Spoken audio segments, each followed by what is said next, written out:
देखिए, मनीष कश्यप का मामला गंभीर नहीं है, अपराध की दृष्टि से गंभीर नहीं है, आईपीसी की दृष्टि से गंभीर नहीं है, सीआरपीसी की दृष्टि से गंभीर नहीं है, गंभीर है राजनीति की दृष्टि से। राजनीति की दृष्टि से गंभीर हो सकता है क्योंकि वो प्रतिद्वंदिता, उसका एक शब्द उसको जेल पहुंचा गया कि मैं तेजस्वी यादव को चीफ मिनिस्टर नहीं बनने दूंगा।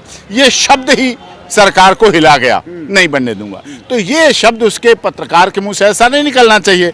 जो बने, लोकतंत्र है, जो बने, जिसके हेड ज्यादा है, जिसके विधायक ज्यादा है, वो बने मुख्यमंत्री, उसे ये कहना। लेकिन ऐसा भी नहीं, किसी पत्रकार को सामाजिक जीवन जीने का अधिकार नहीं है, राजनीतिक जीवन जीने का अधिकार नहीं है, चुनाव लड़ने का अधिकार नहीं है। हमारा भारत का संविधान, constitution of India, election commission of India अधिकार देता है। और इस देश में वर्षों से, आजादी से पहले से, जब आजादी की लड़ाई लड़ी जा रही थी, तब भी पत्रकारों ने देश की आजादी की लड़ाई में बहुत महत्वपूर्ण भूमिका निभाई है। क्या ये सत्य नहीं है पूर्वांचल के लोग और बिहार के लोगों का साउथ में उत्पीड़न होता है? क्या इस बात से कोई देश का प्रधानमंत्री या राष्ट्रपति या चीफ जस्टिस ऑफ इंडिया मना कर सकते हैं कि कभी उत्पीड़न नहीं होता है? महाराष्ट्र में एक पार्टी राजनीतिक सत्तारूढ़ ऐसी रही जो सीधे कहती है हम पूर्वांचल के लोगों को घुसने नहीं देंगे। क्या महाराष्ट्र उनके बाप का हो गया? क्या बिहार सौतेला है? क्या आसाम, उड़ीसा, झारखंड, क्या छत्तीसगढ़ सौतेले लोगों के हैं? हमारे देश के हैं। भारत का नक्शा कागज पे खिंची हुई लकीरें नहीं है। भारत के नक्शे में 150 करोड़ लोग रहते हैं। मोदी जी कभी ये नहीं कहते कि सिर्फ गुजरात का विकास होगा, वाराणसी का विकास होगा। वो कहते हैं सबका साथ, सबका विकास, सबका विश्वास। फिर सबका विश्वास कहाँ? क्या मनीष कश्यप को चाहने वालों का, क्या मनीष कश्यप की पत्रकारिता में विश्वास रखने वालों का विकास, विश्वास साथ मिला? नहीं मिल रहा है। सत्ता आती है, जाती है। बिहार की राजनीति की बात करें, आज जो नीतीश कुमार तेजस्वी यादव के साथ थे, पिछले 6 महीने पहले बड़े दुश्मन थे, बड़े विरोधी थे, चाचा जान के लिए जान लेने की बात करते थे, आज एक साथ हो गए। तो सत्ता के लिए तो ये लोग कुछ भी कर सकते हैं, लेकिन सत्ता के लिए अपना कुछ कर लें, लेकिन कम से कम इस देश के पत्रकारों को तो वक्स दें। लेकिन उनको सर ऑप्शन क्या है मनीष कश्यप के पास? अब देखिए, मनीष कश्यप ने जो बात उठाई, मैं वही कह रहा हूँ, बिहार के लोगों की बात उठाई। साउथ में उनके साथ गलत हुआ, महाराष्ट्र में गलत होता है, साउथ में गलत होता है, आसाम में हिंदी भाषी लोगों की हत्या कर दी जाती है, जघन्य हत्या कर दी जाती है। वो बात उठाना क्या पत्रकारिता में गलत है? अगर कोई बात उसने साथ में ये भी लिखा, मैं इस खबर की पुष्टि नहीं करता हूँ, जांच करे, सूचना प्रसारण मंत्रालय है वो इसकी जांच करे, वो इसका संज्ञान ले, देखे गलत है, सही है, क्या है। ककड़ी के चोर को आप कटारी से तो नहीं काट सकते। आपने उस पर इतनी धाराएं लगा दी। सरेंडर होने वाले व्यक्ति को दिखाया जा रहा है कि पुलिस तलाश कर रही थी, मेरे पास प्रेस कॉन्फ्रेंस है, उसकी प्रेस ब्रीफिंग दी, बिहार पुलिस की, पुलिस तलाश कर रही है, और वो तलाश करते करते वो सरेंडर हो गया।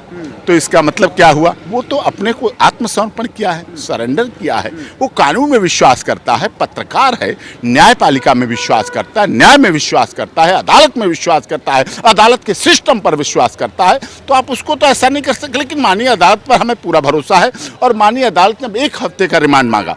अभी पिछले दिनों EAW, इकोनॉमिक ऑफेंस विंग, सब कुछ खाते में है, सब कुछ पैसा खाते में है, सब कुछ रिकॉर्ड में है, तो उसके बाद किस लिए कर रहे हैं? इकोनॉमिक ऑफेंस विंग अपना काम करे, पैसे का सोर्स का पता करे, कहां से आया, क्या हुआ, गलत आया तो दोषी है। अगर वो पाकिस्तान से पैसा आया है, अगर चाइना से आया है, तो वो दोषी है। अगर भारत के लोग उसे दे रहे हैं, बिहार के लोग दे रहे हैं, तो बिहार की मैन पावर तो पूरी दुनिया में जाती है, तो उसको तो आप अच्छा मानते हैं। तो क्या लगता है अगर कोई केस लड़े मनीष कश्यप का वकील, तो सुप्रीम कोर्ट से राहत मिलने की उम्मीद लग रही है कि राहत मिल सकती है, बेल मिल सकती है? नहीं, अभी सुप्रीम कोर्ट की बात नहीं है। हमें निचली अदालत, honourable high court, session court, supreme court, सब पे भरोसा करना है। और बिल्कुल भरोसे की बात है, विश्वास की बात है। मनीष कश्यप, अभी उन्होंने PC रिमांड मांगा था, इकोनॉमिक ऑफेंस मांग लो, सोर्स ऑफ इनकम देख रहे हैं, अकाउंट उनके सीज हैं, किस अकाउंट में कितना पैसा है। आजकल सब ट्रांजैक्शन, आज तो डिजिटल ट्रांजैक्शन मोदी जी ने कर दिया है। अब कुछ छिपा हुआ तो है नहीं, सब भेजते हैं, वो भी सामने है, जो जाता है वो भी सामने है, तो उसका वेरिफिकेशन होने दीजिए। और जो EOW ने 7 दिन का रिमांड मांगा था, वो ऑनरेबल कोर्ट ने सिर्फ 1 दिन का दिया। उन्हें लगा कि इतना ही काफ़ी है, इतना ही पर्याप्त है। उसके आधार पर जांच हो, जांच के बाद वो प्रॉपर बेल लगाएंगे, निचली अदालत में बेल लगाएगी और हमें पूरा विश्वास है कि माननीय अदालत उन्हें न्याय देगी, भरोसा होगा। पत्रकारों का गला नहीं घोटा जा सकता। सिर्फ पत्रकार इस देश में इसलिए कमजोर हुआ है क्योंकि पहले रात को खबर छपती थी, शाम को खबर छपती थी, अखबार छपता था और सुबह बिकता था। लेकिन आज कुछ ऐसे अखबार, माफ कीजिए, और चैनल ऐसे आ गए हैं जो शाम को बिक जाते हैं।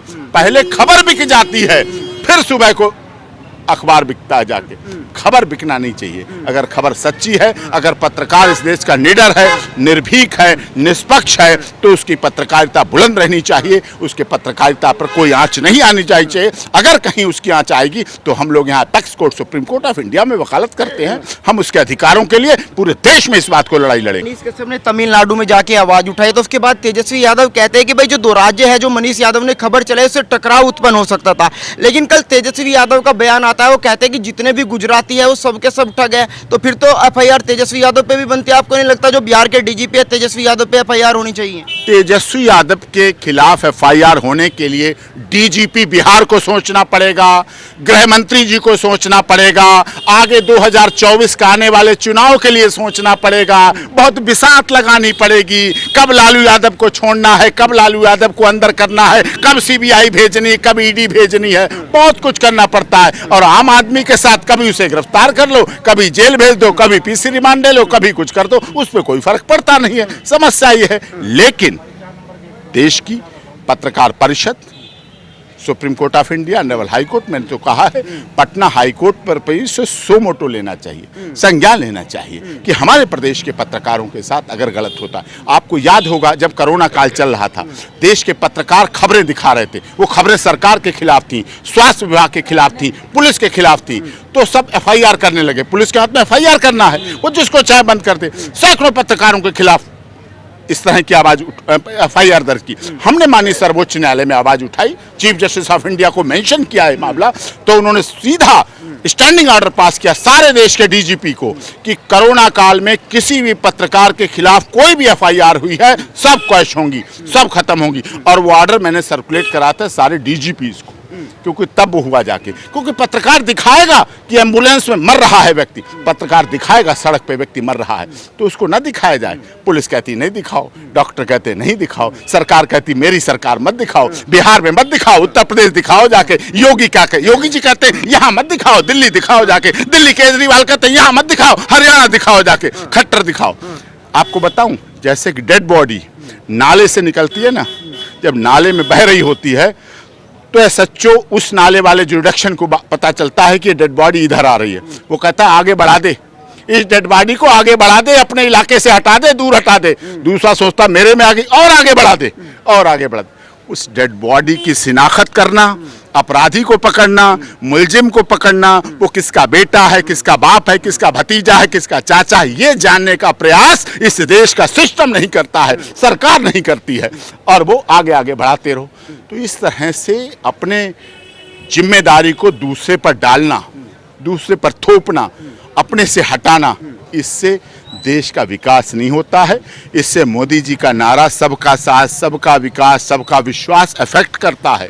अगर मनीष कश्यप को पटना से राहत नहीं मिलती है तो क्या आप सपोर्ट करेंगे? नहीं, मैं आज भी सपोर्ट कर रहा हूं, मैं कल भी सपोर्ट कर रहा था और मैं आगे भी सपोर्ट करूंगा। मैं हर उस गरीब, दलित, शोषित, पीड़ित, मजदूर, मजलूम जिसके साथ गलत होता है, चाहे वो पत्रकार हो, चाहे वो पुलिस अधिकारी हो, चाहे वो संत हो, चाहे वो राजनेता हो, चाहे वो वकील हो, चाहे वो न्यायाधीश हो। मेरे पास ऐसे कई न्यायाधीशों के मामले हैं, कई ऐसे पत्रकारों के मामले हैं, कई ऐसे पुलिस अधिकारियों के मामले हैं, कई ऐसे पत्रकारों के मामले हैं जिनके साथ गलत होता है। और जब जब गलत होता है तो हम, हमारे डीएनए में है, हमारी माँ ने सिखाया, हमारे पिता ने सिखाया, ये बताया था कि सामने पहाड़ हो, सिंह की दहाड़ हो, तुम कभी डरो नहीं, तुम कभी झुको नहीं। उससे लड़ना है, उससे झगड़ना है, और अपने उस व्यक्ति को न्याय की जो अंतिम पायदान पे है, जो देश की सबसे कमजोर कड़ी है, उसके न्याय की लड़ाई के लिए हमें संघर्ष करना है और उसके न्याय की दिलवाना है। पत्रकार के साथ आप अगर ऐसा करेंगे तो आप उसकी कलम की निब को तोड़ रहे हैं। अगर पत्रकार के साथ करेंगे तो आप इसकी इस आईडी को दबाना चाह रहे हैं, उसको कुचलना चाह रहे हैं। पत्रकार सूरज की रोशनी की तरह होता है कि सूरज की रोशनी चाहते तो सब हैं उसके घर में आए, और सब जगह सूरज पहुंचता है और बीमारी को दूर करता है, शरीर को स्वस्थ करता है, डॉक्टर आज कहते हैं ना विटामिन डी की कमी हो रही है, वो कहते हैं पहले दवा ले लो, लेकिन सूरज में भी बैठो, मतलब दवा तो ले लो उनके पैसों के लिए, लेकिन सारा काम करेगा सूरज। सूरज की रोशनी की तरह पत्रकार होता है, जो गलत को गलत कहता है, सत्य को सत्य कहता है। किसको बुरा लग रहा है उसे नहीं मतलब, किसको अच्छा लग रहा है किस मतलब, लेकिन आज पत्रकारिता के कुछ मायने थोड़े बदले हैं, सत्ता की वजह से बदले हैं और समय समय पर बदलते रहे हैं। लेकिन मैं कहता हूं पत्रकारिता में अगर आप आए हैं, अगर पत्रकार बने हैं, अगर आपने कलम उठाई है, आप कलम के सिपाही बने हैं, तो जीवन की आखिरी दम तक जीवन और मौत देना ऊपर वाले का काम है, वो अलमाइटी पावर देता है। जब तक आपने आईडी और कलम उठाई है, आप अधिकारों के लिए, लोगों के अधिकारों के लिए, चाहे सत्ता की बुराई करनी पड़े, चाहे सत्ता की तारीफ करनी पड़े, चाहे पुलिस की तारीफ करनी पड़े, चाहे राजनेता की बुराई करनी पड़े, चाहे पुलिस की बुराई करनी पड़े, आपको कहीं भी अगर आप पत्रकार हैं, आप सच्चे पत्रकार हैं, निर्भीक पत्रकारिता का पहला अंग है। निर्भीक मतलब बिना डर का, निडर, निर्भीक, पारदर्शी, आप तह तक जाते हैं। आप लोग करते हैं, आप लोग सुप्रीम कोर्ट में कान कान से सुनते हैं, आप देखते हैं, हम तो देखते हैं चीफ की कोर्ट में कान लगाए रहते हैं कि क्या बोला चीफ साहब ने, क्या बोला, कौन किस जज ने बोला, तुरंत नोटिंग करते हैं और तुरंत ब्रेक करते हैं। हाँ, एक आदत जरूर पड़ी है हमारे देश की पत्रकारिता में ब्रेक करने की खबर। पीटीआई, एएनआई, हम निकलते हैं सुप्रीम कोर्ट से, जैसे निकलेंगे वो कहते हैं 1 सेकंड पहले हमें बता दो, 1 सेकंड पहले हमें दे दो, हमारे फोन पे दे दो, फोनो दे दो, हम ब्रेक कर दें। उसमें उन्हें नंबर बनाने की आदत होती है कि हम एजेंसी हैं, हम बड़े चैनल हैं, हम ब्रेक कर दें फिर आगे खबर जाए। ये थोड़ी होड़ बढ़ी है, इस होड़ से भी बचना चाहिए। हमारे देश में वो समय भी था जब आज तो सोशल मीडिया है, तुरंत लाइव हो जाता है, ऑन एयर हो जाता है। पहले आपको याद हो ओबी बैन आती थी, पूरा सिस्टम आता था, तब चलता था। लेकिन पत्रकारिता को निडर, निष्पक्ष, निर्भीक बनाए रखने के लिए हमें वो सारे उपाय अपनाने पड़ेंगे। निडरता पहले अपने अंदर लानी होगी, पहले आपको इस जहन में निडर बनना पड़ेगा कि अगर आप तेजस्वी यादव के खिलाफ दिखा रहे हैं तो आपको फिर तैयार रहना पड़ेगा कि हमें ऐसा हुआ। और हमारे देश में त्याग, बलिदान, तपस्या लोगों के डीएनए में भरी पड़ी है। ये देश वही है जो नेताजी सुभाष चंद्र बोस, चंद्रशेखर आजाद, राम प्रसाद बिस्मिल, रोशन सिंह, अशफाक उल्लाह खां जैसे इस देश की माताओं ने ही पैदा किए। और उस समय की आप बात करें तो सीता, सावित्री, गार्गी, अपाला, अनुसुईया हमारे देश की थी, रजिया सुल्ताना हमारे देश की थी। और आप कहें तो इतिहास की बात हो गई। आज ऐसा नहीं, आज भी ऐसा नहीं। आज भी हमारे देश की सीमा पर, चाहे चाइना की सीमा हो, चाहे डोकलाम की सीमा हो, हमारे देश के शहीद जब शहीद होते हैं सीने पर गोली खाते हैं। पोस्टमार्टम जब उनका होता है तो सीने पर गोलियां मिलती हैं, पीठ पीछे गोली। हमारे देश के किसी सैनिक, किसी पुलिस अधिकारी के पीठ पीछे गोली नहीं मिलती है, सामने गोली मिलती है। सीने पर गोली खाते हैं और देश के लिए कुर्बान हो जाते हैं। और जब उनकी डेड बॉडी घर पर लाई जाती है, उनके घर में लाई जाती है, गांव में लाई जाती है, तो उनकी माता, बहन, चाची, ताई, जो पेट में पल रहा बच्चा होता है ना, पेट में पल रहा बच्चा होता है, उसकी कसम खा के कहती हैं कि तू तो चला गया, जो पेट से बच्चा जन्म लेगा उस तो इस देश की मान सम्मान के लिए, भारत माता की जय के लिए सीमा पर भेज देंगे। तो हमारा देश निर्भीक, निडर पत्रकारिता का जीता है। हमारे देश के सर ये राष्ट्रीय ध्वज लहराता है ना, यहाँ लहरा रहा है, दिल्ली में तो आजकल बहुत जगह लहरा रहा है, सुप्रीम कोर्ट, लोकसभा, राज्यसभा, वो हवा से नहीं लहराता है। हमारे देश के शहीदों के त्याग, सैनिकों के त्याग और बलिदान और तपस्या की वजह से लहराता है, हवा से नहीं लहराता। बहुत बहुत धन्यवाद सर बातचीत।